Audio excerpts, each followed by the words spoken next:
Life in the successor states isn't so bad. If you can cope with having to plow a rocky field because your agrobot lacks a cable 6 centimeters long, then you're perfectly suited for life in them there hills.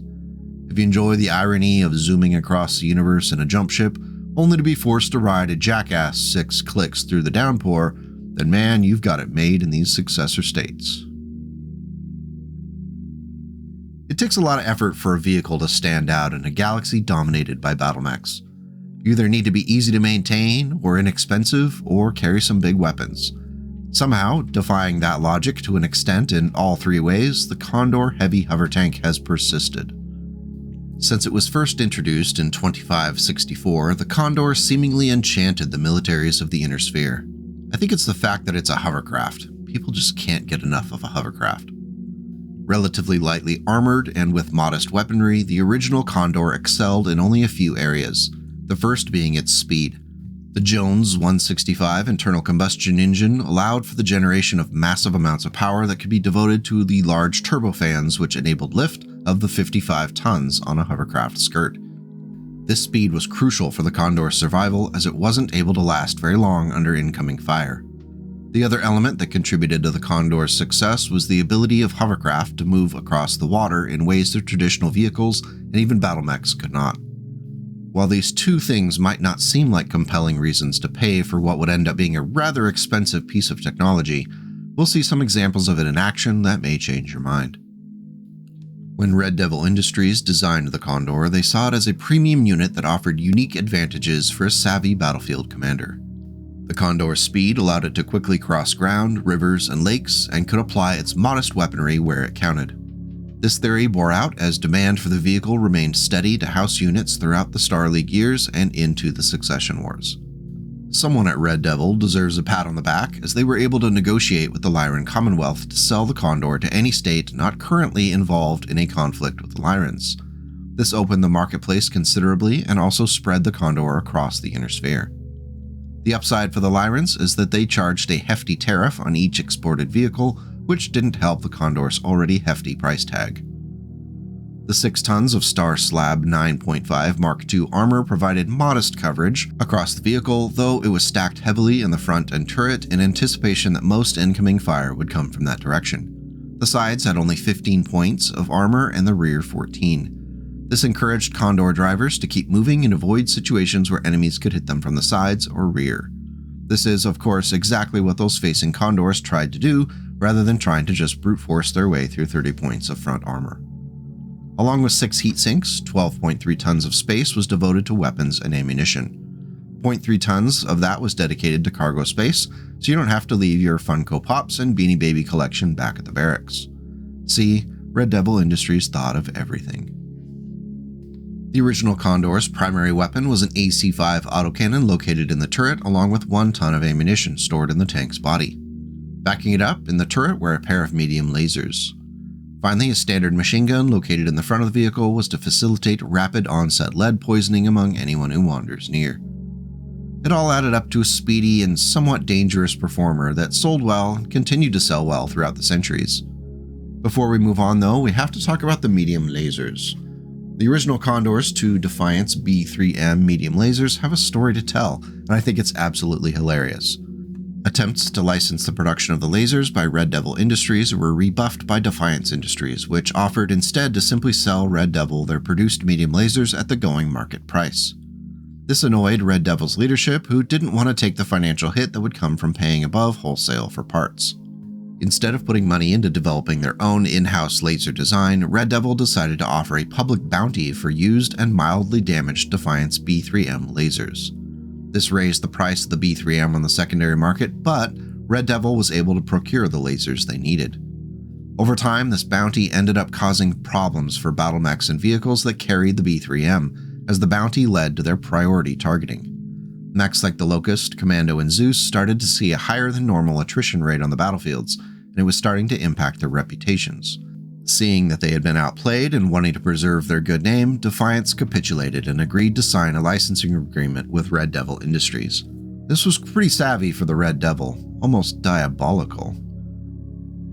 Over the centuries, there have been many field refits and variants to the Condor. Some involved relatively quick swaps of weapon systems, while others were significant refits of hardware and armor.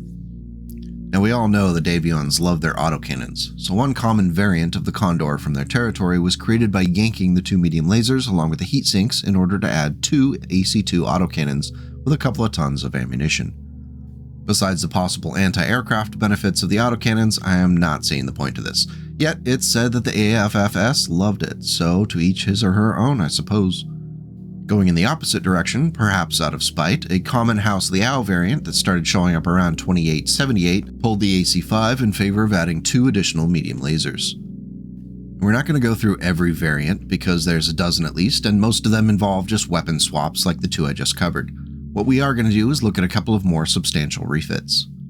In one notable debacle, the Capellans tested the feasibility of replacing the internal combustion engines in damaged Condors with fission nuclear power energy sources. It was hoped that this would boost the capabilities of the vehicle while not going all the way by adding an expensive and hard-to-procure fusion engine. Now you might ask, is that a good idea, Mechfrog? No, of course not. It was a horrible idea. This is the kind of idea you generate when you're part of an entrenched bureaucracy without any accountability. Someone asked if they could try putting fission power plants on a HoverTank, and no one in the room had the huevos to point out the obvious issues with it. Anyway, in order to make it happen, the weapons of the fission Condor had to be downgraded to just 3 medium lasers in the turret, 2 machine guns, and 2 vehicle flamers. At least it did have 2.5 tons of additional armor that would make a good solid coffin once incoming fire breached your reactor's containment. Thankfully, at some point, cooler heads prevailed and the idea was scrapped. Not even the Capellans could be that callous and reckless with time, money, and human lives. Another variant of the Condor, known as the Condor Heavy HoverTank Fusion, was a better idea, even if it pushed the price of the vehicle up even further. The speed remained the same from the original Condor, but in exchange it received additional armor as well as a hefty AC-10 autocannon in the turret along with 2 tons of ammunition in the tank's body. The big gun was backed up by 3 standard medium lasers and a standard machine gun. By this point in the timeline, Red Devil Industries was in serious financial trouble, and this fusion version of the Condor was an act of desperation to generate additional sales. Unfortunately, it didn't really work out, and few orders came in. The losses for poor Red Devil just kept piling up in the 31st century. Following the Clan Jade Falcon conquest of Pandora, the company was thrust into a position where they had to produce weaponry for the clan and could only export a few of their products. A bright side to that situation was the upgrading of several production lines, one of which was for the Condor. What was known as the Condor C kept the internal combustion engine and the armor the same from the original, but the weapons were pulled in favor of a Protomech AC-8, a Protomech AC-2, and 3 medium chemical lasers. This ammo-dependent design could hit reasonably hard, and much to the surprise of Red Devil, it ended up selling pretty well to parties who wanted to get their hands on any clan tech they could nab up. It was a ray of sunshine for the company and kept the venture going. Personally, I'm not a big fan of the Condor C as it lacks a hard punch. There are only 20 shots for that Protomech AC-8 and it can only hit out to 10 hexes anyway, so you're going to have to move the vehicle in close to accomplish anything. It's not a variant that's common at the dawn of the IlClan era anyway, as production ceased following the reconquest of Pandora by the Lyran Commonwealth in 3110. Another Red Devil variant adopted fuel cell technology to boost the Condor's speed up to 150 km per hour and turn the vehicle into a 50-ton scout that packed a punch. It sported an Ultra AC-10 autocannon in the turret along with 2 medium chemical lasers. It also carried target acquisition gear and an anti-missile system. Of all of the later variants, I like the Ultra Condor the best. It enhances the vehicle's primary beneficial trait, its speed, while also giving it a weapon that can do some considerable damage. The ability to run a tag as a spotter for fire support gives the Condor another way to be useful, and that's a great thing. If you're going to play down the timeline, check out the Ultra variant of the Condor. Of course, if you love hover tanks and enjoy a Pink Floyd laser show, maybe the updated laser variant is for you. It benefits from a fusion engine upgrade and has swapped out the standard weaponry in favor of 4 ER medium lasers and 3 SRM-2 missile launchers in the turret. That's a possible 20 damage with the lasers out to 12 hexes, and a possible 12 additional damage starting at 9 hexes from the SRMs. That's not too shabby for a vehicle that's traveling at 130 km per hour and can chase you across a river. Add in the additional 1.5 tons of armor, and this Condor is an all-around improvement on the original. Speaking of waterways, the battle history for the Condor over the centuries has featured the hovercraft's ability to cross rivers, out onto coastlines and across lakes on multiple occasions. It has thrown a wrench into many plans to either use those waterways as barriers or to funnel forces into specific courses of action. In one example, during the Steiner counteroffensive on the planet Lowry, the 12th Star Guards were tasked with breaking through a strong Mech position within a section of mountainous terrain known as Digger's Pass. This was an important mission as there were Eadeh light horse forces which had dropped behind the Mech lines and were under siege. After the line was eventually breached, the Star Guard Condors raced through. 10 kilometers behind the lines, the Steiner Hovercraft saw that there was a reserve line set up on the far side of the Dwane River.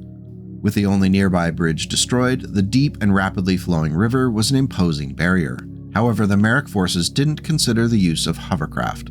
The Condors were able to glide across the river and overrun Mech forces on the far bank before they could mount a suitable defense. The breakout of Steiner forces would likely have been stymied if not for the Condors. Our last official variant we're going to cover comes to us from the Quicksell Company on Oliver in 3083. The upgraded Condor multi-purpose tank benefited from some substantive, if expensive, upgrades like the XL fusion engine and the full conversion over to a tracked movement system rather than being a hovercraft. It was almost such a big change that I hesitated to include the CMPT in the video. However, I did end up using it in Mech testing, and it did so well that the tank earned its way in, so congratulations. There's a standard version with 6.5 tons of basic armor plating and a more expensive experimental version with the same amount of reactive plating. Either way, the following weapons loadout's the same. An LRM-15 sits alone in the CMPT's turret with 2 tons of ammunition in the body. In the front of the vehicle, an LB-5X and 2 machine guns can deal with forward-facing targets. While it might not seem like much, the Condor multi-purpose tank performed well in my testing and ended up scoring a kill with that LB-5X. However, there were several points where having the autocannon on the turret would have helped a lot. Depending upon your feeling about the tracked Condor, this variant might be worth checking out for your Dark Age Republic force or IlClan era wolves. I noticed a distinct lack of a certain type of weapon for the current set of IlClan era Condor variants, so we're going to have some fun and rectify that with the Mechfrog variant. The only structural changes we're going to make are the switch to a fuel cell for power instead of an ice, and 7 tons of ferrofibrous armor. Try to contain your shock as I tell you I put a plasma rifle into the turret, along with one of the 2 tank's machine guns. The other machine guns located in the front of the Condor.